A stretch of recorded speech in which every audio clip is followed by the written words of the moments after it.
getting the best out of life. That's how we've titled this chapter. And the reason for that can really be derived from Proverbs 3:2.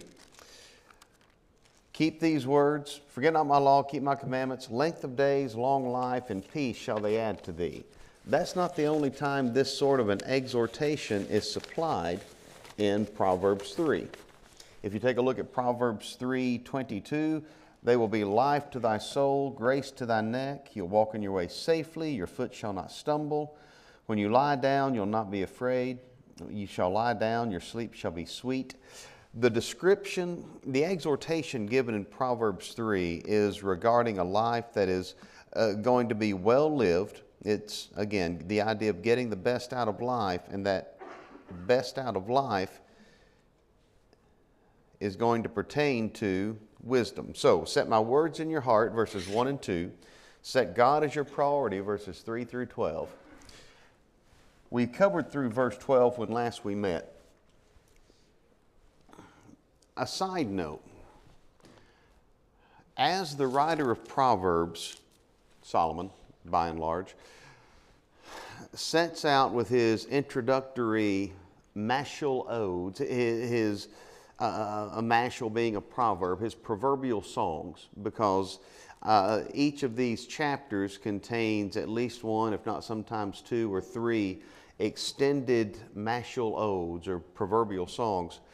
As he does so, it's interesting to note that so often what he says in these introductory songs is going to be greatly expanded later, or at least repeatedly later. What I mean by that is this. We're in Proverbs 3, and when last we left, we were looking at verses 11 and 12. My son, despise not thou the chastening of the Lord, neither be weary of his correction. For whom the Lord loveth, he correcteth, even as a father the son in whom he delighteth. A principle is set forth here regarding the fact that God does allow us to face correction. And sometimes the best correction is when we run nose first into a brick wall.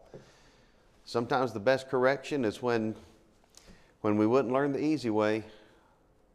So God lets us learn from the difficulty that we brought upon ourselves. And then there are times that it's not that we've brought the difficulty upon ourselves, but maybe for us there are some lessons that are only going to be learned after having firsthand experience of the negatives of whatever that situation might be, whether it be our fault or not. So, that being said, the exhortation being given, set God as your priority, concludes with this idea that getting the best out of life doesn't mean the life is always easy. There are going to be difficulties. And when difficulties are faced, don't despise the chastening of the Lord. Now, that's not to say that every difficulty is proactively sent upon you by God. Not every hardship that we face is God's active will that we face it. It might simply be something that He has allowed. Those things being said, verse 12, whom the Lord loveth, He chasteneth, even as a father the son in whom He delighteth.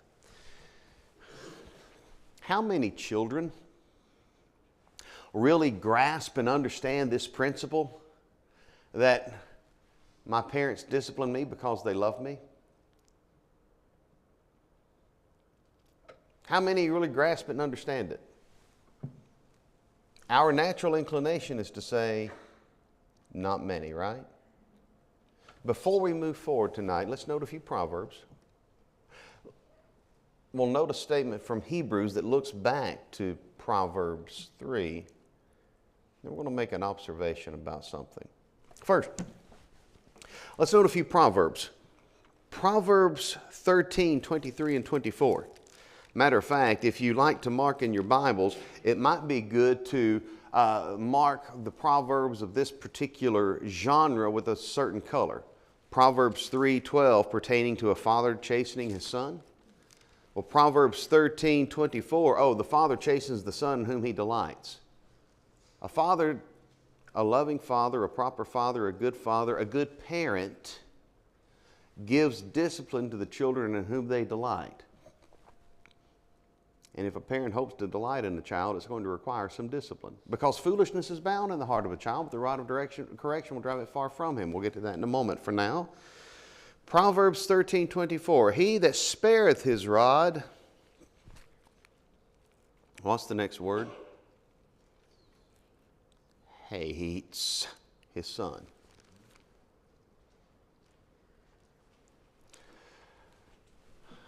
Good luck going on television and getting away with saying this out loud. What happens if you administer the least amount of corrective discipline that would be anywhere near the realm of corporal punishment in public nowadays? That's physical abuse.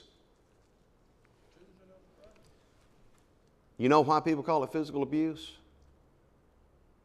Because we've got a Generation X, a Generation Y, and a Generation Z of spoiled brats that grew up looking to buck authority, and if they ever got one spanking, now they're going to get their parents back for it and anyone else that'll do it. That's why. Prove me wrong. Is there ever improper abuse? Yes. And may God bring a proper administration of correction upon those that correct in the wrong way. May He allow those that have ever done such abuse to realize their wrongs and be made right, and Lord willing, make it right. At the same time, folks, it's not an overreaction to improper abuse that has led to the modern mindset. It's an overreaction to proper discipline by those that got mad because they thought Daddy spanked a little too hard. And now we have to walk on eggshells if we're going to try to rear our children with a consistency in both public and private. I got news for you. I love my boys enough to make sure that they get the right correction. And if we're in a setting where we have to be extremely discreet, well, that discretion is also going to include them knowing that there's a promise in the future and it's not going to be a pleasant one. Of course, at this point, there's no more bending them over the knee. They're a bit too big for that. But you get the point. And as a side note, they can learn to receive discipline in a public setting without making a scene. They can. She's living proof. There's been more than one time that she administered discipline with just 2 fingers in a worship service, and there was the silent cry. Now, chances are the heart let out a yell that dogs 3 miles away heard, but no human ear heard it. Because when they're disciplined, with the proper attitude and approach, with an understanding of the reasons why, then they tend to respond in a way that will accept the discipline. And before long, the discipline doesn't have to be as severe. Now, he that spares his rod hates his son, but he that loveth him chasteneth him betimes. Those that refuse to administer a proper discipline, and proper discipline doesn't always have to be corporal punishment, but it needs to be one of the things that's on the list. Those that refuse to administer it do so out of a lack of love for the children. He that love chastens betimes. Proverbs 19, verse 18. Chasten thy son while there is hope. Let not thy soul spare for his crying. How many parents think to themselves, oh, I'm looking forward to administering this discipline. Boy, this one's going to be fun. How many parents have sincerely felt that sentiment of this hurts me more than it does you? Let not thy soul spare for his crying. Chasten thy son while there is hope. Because if the unpleasantness of punishment outweighs the unpleasantness of not learning a lesson, then they're going to have to learn the lesson the hard way down the road. How many policemen have approached parents in stores and said, would you please discipline your child now before I have to do it later? It's a common mantra. Moving forward, this time picking up at Proverbs 22. Proverbs 22:15, foolishness is bound in the heart of a child, but the rod of direction will drive it far from him. There is a direct connection between a child's backside and his brain. The rod of correction will drive foolishness far from him. The rod of correction doesn't always have to be, again, the corporal punishment. But when we speak of the rod of correction, this is not just a rod of instruction and guidance, but this is a corrective use of discipline. It's not pleasant, and we'll get to that momentarily. Proverbs 23:13, withhold not correction from the child, for if thou beatest him with the rod, he shall not die, even though sometimes they act like it. For if thou beatest him with the rod, he shall not die. Thou shalt beat him with the rod, and shalt deliver his soul from hell. We're worried about their souls. Again, that's the motive. Hey, grandparents, that counts for the grandparents as well. Continuing to move forward, this time Proverbs 29:15. The rod and reproof give wisdom, but a child left to himself bringeth his mother to shame. Oh, how many parents have you heard lament the behavior of their adult children, but you saw the behaviors they tolerated when they were much, much younger? Proverbs 29:17, correct thy son, and he shall give thee rest. He shall give delight to thy soul. Neither Solomon nor our Almighty God who inspired these words, nor we are advocating a mistreatment of anyone. What is being advocated is the fact that some lessons are only learned with unpleasantness. And sometimes the best place to learn unpleasantness is from those who love most. Sort of like the principle of faithful are the wounds of a friend. Those that care most are going to do the most to bring the sort of correction that's needed so that change can be brought about. Now, all those things being said, Hebrews 12. The Hebrews writer is coming around to the practical application portion of this amazing epistle. But he makes the point as he addresses his audience. Hebrews 12, picking up at verse 7, if you endure chastening, God deals with you as with sons. What son is he whom the father doesn't chasten? It's a common principle. Parents discipline, chasten, correct their children. But if you be without chastisement, whereof all are partakers, then are ye bastards and not sons. Children who do not receive proper discipline are being treated like children that have no parents. That's the idea conveyed. Thus, parents that don't administer the proper discipline aren't acting like parents. Verse 9, furthermore, we've had fathers of our flesh which corrected us, and we gave them reverence. Please keep that in mind. When our fathers of our flesh corrected us, we gave them reverence. Shall we not much rather be in subjection to the Father of spirits and live? For verse 10, they for a few days chastened us after their own pleasure. Anyone ever have a parent make a mistake when disciplining you? Mine did every time. I never deserved any of it. Any parent ever make a mistake when administering discipline? Thought you had the whole story? And then later you find out it wasn't quite right? We've had fathers of our flesh who chastened us after their own pleasure, to the best of their ability, after what they thought was right, but he for our profit, that he might make us partakers of his holiness. God always does what's for our best. Now here's the principle. Verse 11. No chastening for the present seems to be joyous. Oh, I get a spanking today. No chastening for the present seems to be joyous, but grievous. Nevertheless, afterward it yieldeth the peaceable fruit of righteousness unto them which are exercised thereby. Yes, there is an extreme of being an overly overbearing disciplinarian.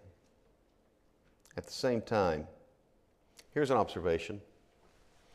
Anyone ever been in a situation where you had to deal with an abundance of children?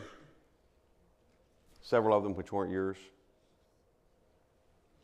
And some of whom really didn't receive boundaries or consistent instruction in the home setting? The observation is this. Having worked with such children in different settings, camps and classes and other venues, it's amazing to see how those children respond to receiving a proper disciplinary approach, a proper correction, to being called down, to being taken to the side, to being addressed properly. And it's amazing to see how they will actually buddy up to and develop a stronger relationship with those authority figures that actually show that they care enough to set boundaries, to let them know what is allowed, what's not allowed. The book of Proverbs has much to say about the discipline of children. But the first statement from which it comes, which, by the way, Proverbs 12 harkens all the way back to, Hebrews 12 rather, harkens all the way back to Proverbs 3. The first statement about correction stands on this principle. Whom the Lord loves, He corrects, even as a father the son in whom He delights. Now, chapter 3 is about getting the best out of life. For our side note right now, we can take a step toward giving the best out of life when we keep this principle in mind, not just in terms of receiving correction, but in ministering it in the proper way. Moving forward, picking up at verse 13. Trying to click, and we're using a different device tonight. Set wisdom as your treasure. Proverbs 3:13. Happy is the man that findeth wisdom. It's a discovery. It's a eureka. Here is the one that has been looking for it, and he has come across it. And the man that getteth understanding. Verse 14, for the merchandise of it is better than the merchandise of silver, and the gain thereof than fine gold. The word translated fine gold pertains to the idea of something with sharp teeth, or a cutting instrument, or something that is dug from the ground or brought out by cutting and digging. It becomes figurative for the idea of mining ore, and thus it developed into the concept of fine gold. This is wisdom that requires digging. Now, if you've observed human nature to any extent, then you've likely seen that there are some people that just seem naturally to have a certain wisdom about them. Some folks seem to be more level-headed than others, maybe more methodical in decision-making than others. Some people tend to have more of a patience with others, which, by the way, is another exhibition of wisdom. There's a chance that there are aspects of wisdom that have come easy to you. There's another chance that there are aspects of wisdom that you've had to roll up your sleeve, get your hands dirty, and dig in order to discover it. You've had to dig into self. You've had to dig into Scripture. And yes, you probably had to dig into some regret and realize, I shouldn't have acted that way. The merchandise of it is better than the merchandise of silver, the gain thereof than fine gold. The word translated gain could also be translated profit, but the point to be made here is that it's not that wisdom brings profit. We'll talk about the proceeds of wisdom momentarily when we get to verses 19 and following. Well, really verse 21 and following. But for now, wisdom is its own profit. Why? Because she's more precious than rubies, and all the things thou canst desire are not to be compared unto her. Here's a question. Why is a diamond valuable? Because it's what? Supply and demand? Rarity? Okay. Because we deem it valuable. Rarity plays into it. Beauty plays into it. Appreciation of that commodity plays into it. The world does not have to see wisdom as valuable in order for me to value it. The writer of Proverbs is calling on his student to see wisdom as more precious than rubies. And everything that you can desire, there is a veritable world of things that we can desire. But there's not a thing, a physical thing that you can desire that can be compared to wisdom. Diamonds are forever. No. Neither's gold, neither silver, neither are dollars, nor cents, nor other commodity. Wisdom, however, wisdom holds length of days in her right hand, verse 16. Length of days is in her right hand. This is a reference to Psalm 68:11, or a parallel with it, where God holds life in His right hand. Well, length of days is in wisdom's right hand. That means life and fullness of life is in wisdom's right hand. In her left hand are riches and honor. Life itself is in wisdom's right hand. By the way, in Scripture, when you read of the right hand, what's the significance of the right hand? Authority or power. The right hand is typically considered the right hand of strength because, generally speaking, most folks are right-handed, unless you're some of those folks from Benjamin in the book of Judges, but we're not getting into that. Typically speaking, the right hand is considered the hand of higher dexterity. In her right hand is length of days. In her left hand, this is in figure the inferior hand. And in the inferior hand, she holds riches and honor.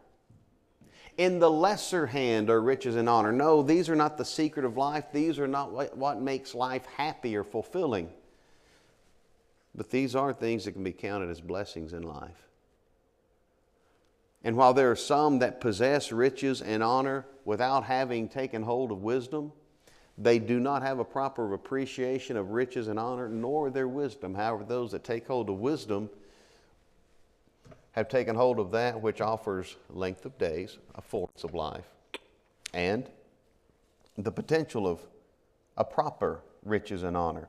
Verse 17, her ways are ways of pleasantness, and all her paths are peace. We can't reiterate enough that the promise is not that if you find wisdom, you're going to have a flush bank account, all the physical and material wealth that you could ever want.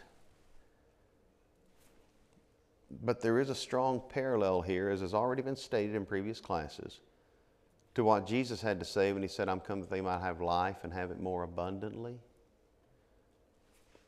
The fear of the Lord is the beginning of wisdom. A proper wisdom only comes from a proper regard for, respect toward, reverence of God.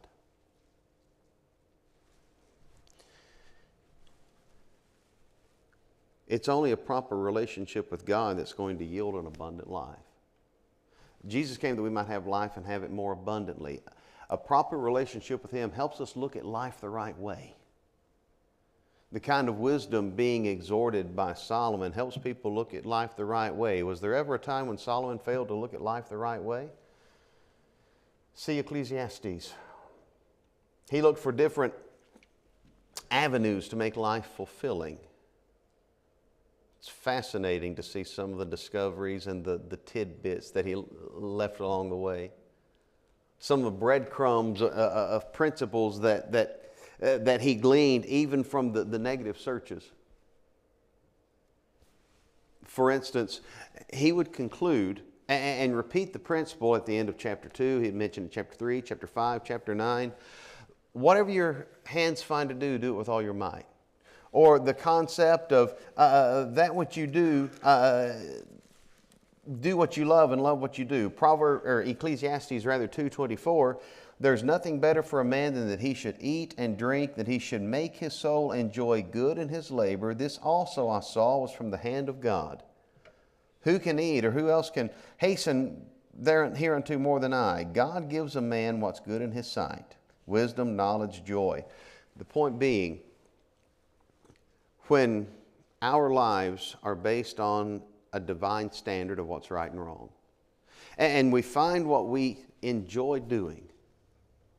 Maybe you enjoy digging ditches for a living. You find great fulfillment in moving dirt from one spot to another. Good for you. There's not a thing wrong with that. Whatever your hands find to do, do it with all your might. There are some folks that find great fulfillment in jobs that are typically taken for granted. But they see them as very fulfilling because they get to interact with the public. They get to talk to so many different people throughout the day as they come by the counter or the register or whatever that particular position might be. Whatever your hands find to do, do it with all your might. It's a gift from God. There's nothing better than make the soul enjoy good in all the labor. What's that got to do with what we're discussing in Proverbs 3? Really everything. Think about this again. Happy is the man that finds wisdom and the man that gets understanding, because he'll be CEO of his company. No. Merchandise of wisdom is better than merchandise of silver, the gain thereof than fine gold. You're going to be happier than someone who has all the money in the world and doesn't appreciate it. She's more precious than rubies, and all the things that can't be desired are not to be compared to her. How many people live their lives driven by covetousness?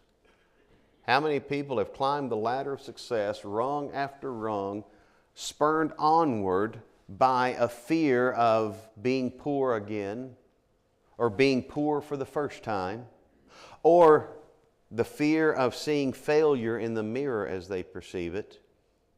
And so they're driven to up this ladder of success, every rung being a step in advancement of the direction they think they need to go, as it pertains to position, as it pertains to possessions, as it pertains to prosperity.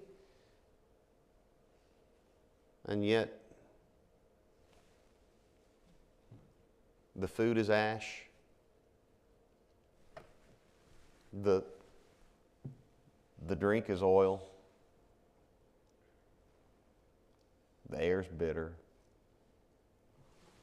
And they can't even sleep at night. How many people have made the most of who they are in a way that they're pursuing what they love?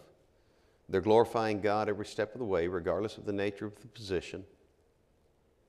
Maybe it's the engineer, maybe it's the architect, maybe it's the doctor, maybe it's the lawyer, maybe it's the pilot, maybe it's the soldier, maybe it's the law enforcement official, maybe it's the teacher. Whatever the role. How many people have pursued a relationship with God and let that define who they are in their various works of life? When they did what they loved and they loved what they did, they found length of days in their right hand. Riches and honor, no, not the kind that's going to put them in the Fortune 500. Verse 17 of Proverbs 3, her ways are ways of pleasantness, all her paths are peace. There's a certain pleasantness and peace to be obtained from following life of wisdom.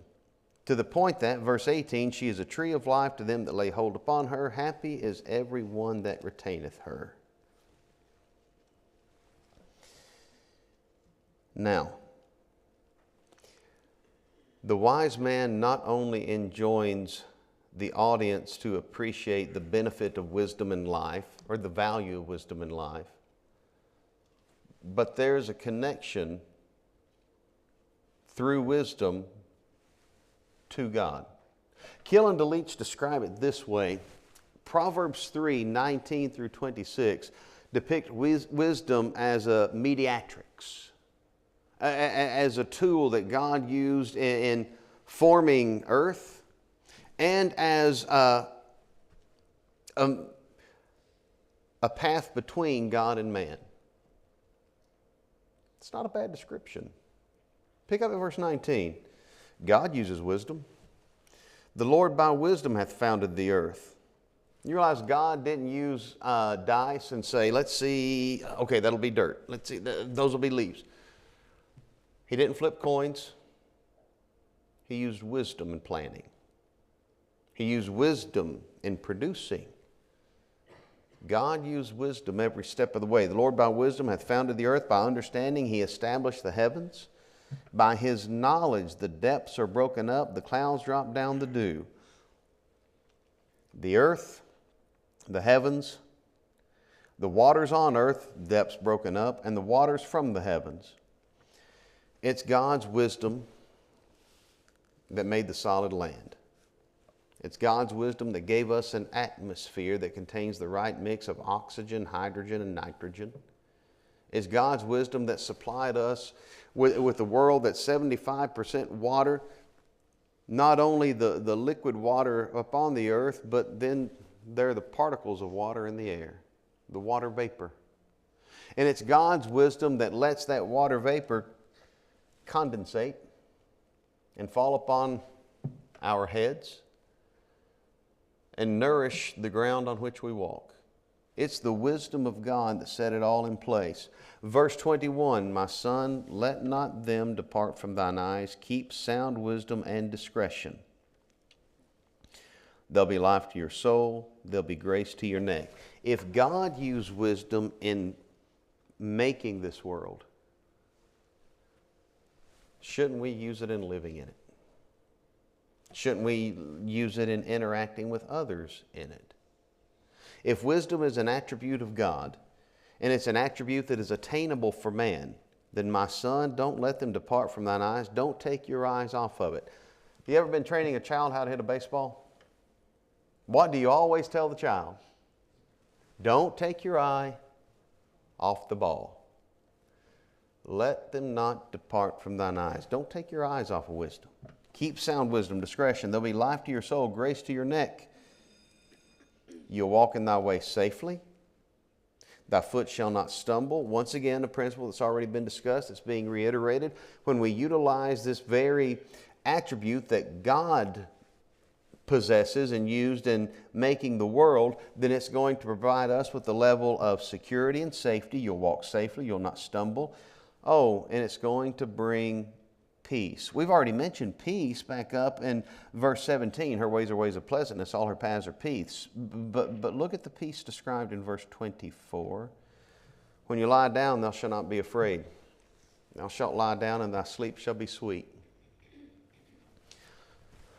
Anyone ever behaved foolishly? And as a result of that foolishness, you pillowed your head at night with guilt. How well did you rest that night? Or that week? Or that year? Or that span of your life? When the guilt of foolishness and the foolishness of guilt weighed on your mind and heart. When you lie down, you'll not be afraid. You'll not be afraid of the punishment that might be lying around the corner. There's a certain fear mentioned in the book of Proverbs that is connected to guilt and the fear of the consequences that await. Actions have consequences. Proverbs 28, the wicked flee when no man pursueth, but the righteous are bold as a lion. Why do the wicked flee when no men pursue? Because they're always looking for the punishment that's coming their way. So, finishing up for tonight, when you lie down, you'll not be afraid. You'll lie down, your sleep shall be sweet. Verse 25, be not afraid of sudden fear, neither of the desolation of the wicked when it cometh. You don't have to be afraid of those things, because the Lord shall be thy confidence. When we pick up next week, we're going to focus on why wisdom can bring confidence. For now, thank you for your time this evening.